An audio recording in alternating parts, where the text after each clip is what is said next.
From Overland Park to Parkville, you're listening to Mundo in the Morning on 95.7 FM, KCMO Talk Radio. So this started going viral over the last few days, and some of you sent this to me, and I wanted to make sure that we got on the guy who was a part of the investigation with Accuracy Media. He's joining us on KCMO. Adam Guillette is here. I want to play some of this on an investigation that his team did into Kansas State, where they caught an advisor at K-State on camera saying basically, while they're supposed to, per state law, knock it off with the DEI nonsense, they are still very much full steam ahead. Hi, Ms. Thayer. I'm Adam Guillette with Accuracy Media. We received a report that your department was pushing DEI in defiance of state law. Is that true? Not to my knowledge. Well, you had said here in this interview.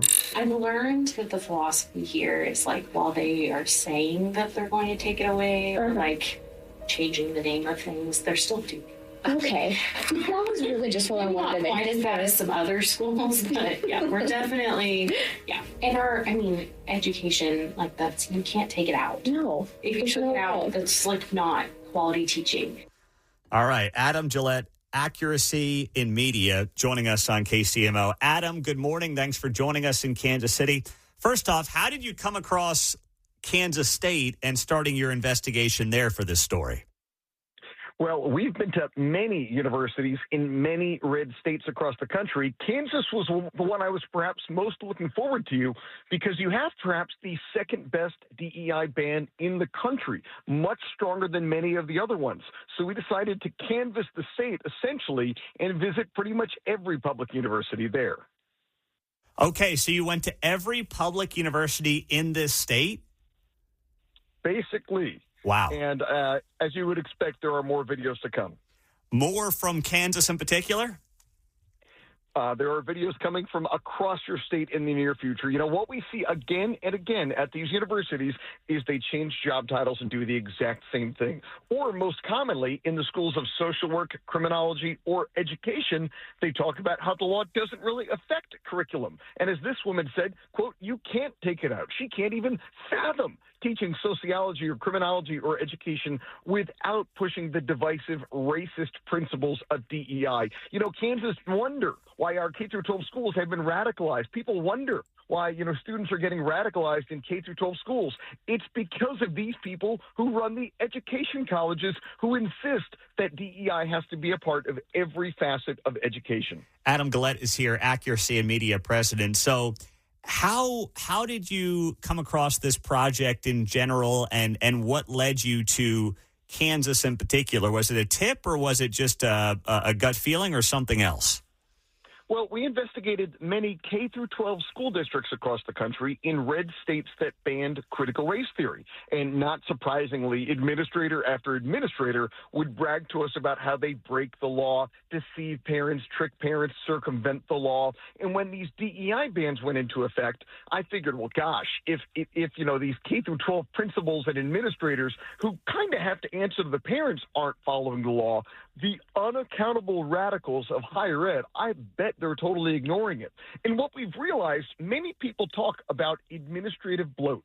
They have massively increased the amount of administrative staff in these universities. At some universities, they almost outnumber the students, and it drives up the cost of college tuition. Well, what we've learned is that these administrators are largely just taxpayer-funded activists.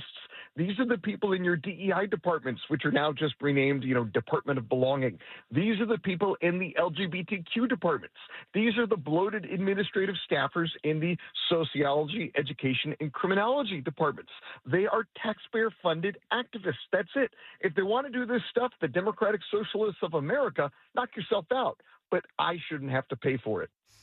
So as you've gone across the country, when you go to specifically states where this stuff is illegal, like in Kansas, where they passed legislation around this, what do you say to the lawmakers who think that, hey, we did our job, we passed the law, we're all good to go? And then you find out, well, that's not actually true.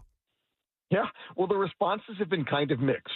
Every time we release one of these investigations in North Carolina with a similar ban, the person gets fired. We've gotten, a dean of students at UNC Asheville got fired after appearing in our videos, along with 5 other administrators in North Carolina. In some states, the politicians kind of craned their neck to look the other way because they were busy patting themselves in the back, pretending they solved the problem. And they don't want to acknowledge that their legislation hasn't solved the problem. And to be fair, some of these radicals in Kansas aren't doing anything illegal by pushing it in curriculum because the Kansas ban allows for it, shockingly, in curriculum. Now, the argument they use is that it's necessary for accreditation rules. Well, I'm from Florida. We're the 3rd largest population in the country. We were able to write a DEI ban that prohibited it from curriculum. Our law in Florida literally says you're not allowed to promote identity politics. You could talk about communism, fascism, DEI in a philosophy class or in a history class maybe, but perhaps not in math class. And you should never be promoting one ideology. We did that in Florida. We stood up to the accreditors, and our universities are still accredited. Why can't Kansas do the same thing? So, Adam, as you investigated Kansas State and other universities here in Kansas, what do parents need to know about how the DEI, diversity, equity, and inclusion curriculum actually ends up being applied in a way that is not as noticeable or not as obvious to parents, taxpayers, and, frankly, the politicians who pass the laws? You know, because of the curriculum carve-out in your state law, I don't know that it's any less obvious. The primary deception they've had to do is renaming their DEI departments. If you want a get-rich-quick scheme, get into the business card business, because all these folks just change their job title, change the name of their department, and they continue doing the radical DEI work. But separate from that, the law allows it in curriculum, shockingly, so they still push it in every facet of education. And people ask me, how are they pushing this in, every facet? Well, in math classes, for example, and you see this even in K through 12 schools in Kansas, you may have a, algebraic equation in the middle of your page, but there might be a sidebar of your math textbook that says, how easy was it for you to solve this problem? How difficult was it for other students? What factors might have caused challenges for other students to solve this problem? And that then prompts the teacher or professor who's been trained by a DEI staffer to have a discussion on race in math class and the adverse effects of systemic racism from America, the adverse effects of inherent racism in capitalism in math class. Wow.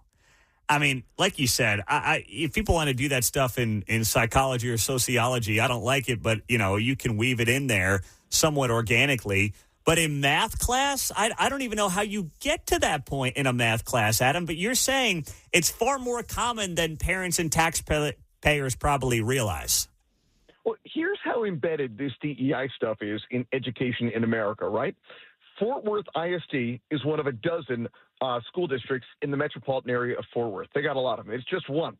They have 10 full-time, non-classroom equity staffers in Fort Worth ISD. All those people are doing, and I think they've had to rename their job titles, of course, all they're doing is pushing DEI every day. Well, if that's what they have in Fort Worth, Texas, in one school district, what do you think they're doing in universities, which we already know are run by the left and where they're not really accountable to parents who come to back-to-school night and so forth?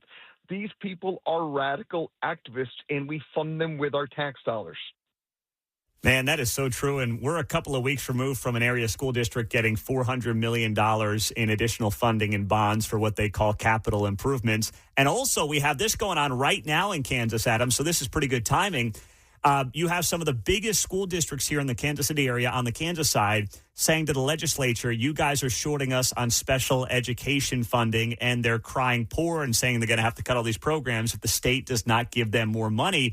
Meantime, to your point, the administrative costs keep going up. I think you've got a lot of good teachers who are doing this for the right reasons, but the leadership in these schools and the boards themselves are not looking out for the taxpayers or the kids or even the teachers. How much of that do you see not just in Kansas but around the country?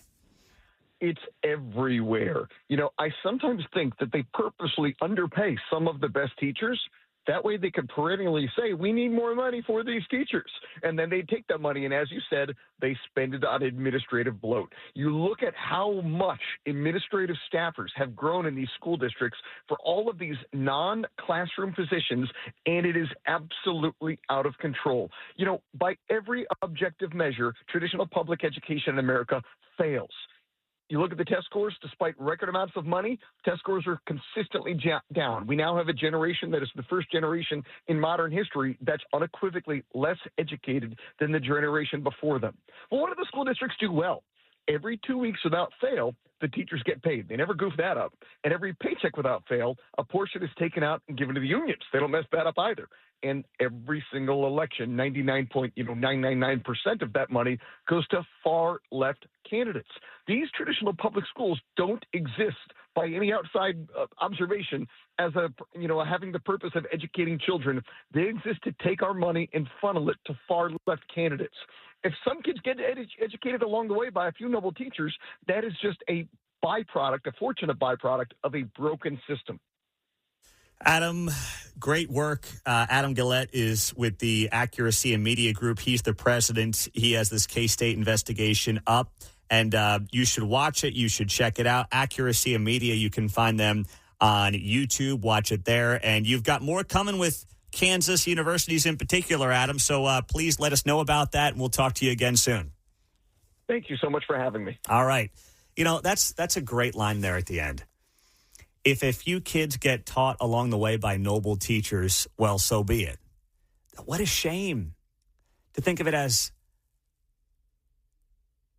a political movement and operation versus making sure the kids are put first in education. And listen, I do believe in our personal experience, the vast majority of teachers doing it for the right reasons, caring about the kids, want to teach them, want them to learn, but they're pawns in the game. And it's starting to feel more and more like that. They're pawns in the game of politics that is being driven by those at the highest levels on the administrative side and the school board side. And that is such a shame for not just the kids, but also for the teachers who want to do the right thing and care a lot about these kids across the board every single day. Now, higher ed, that's a different beast, obviously. But, man, you hate to see this stuff going on. And it's pretty prevalent in Kansas. And he says he's got more videos coming from Kansas universities. So we'll keep an eye on them and talk to these folks here at Accuracy and Media on KCMO.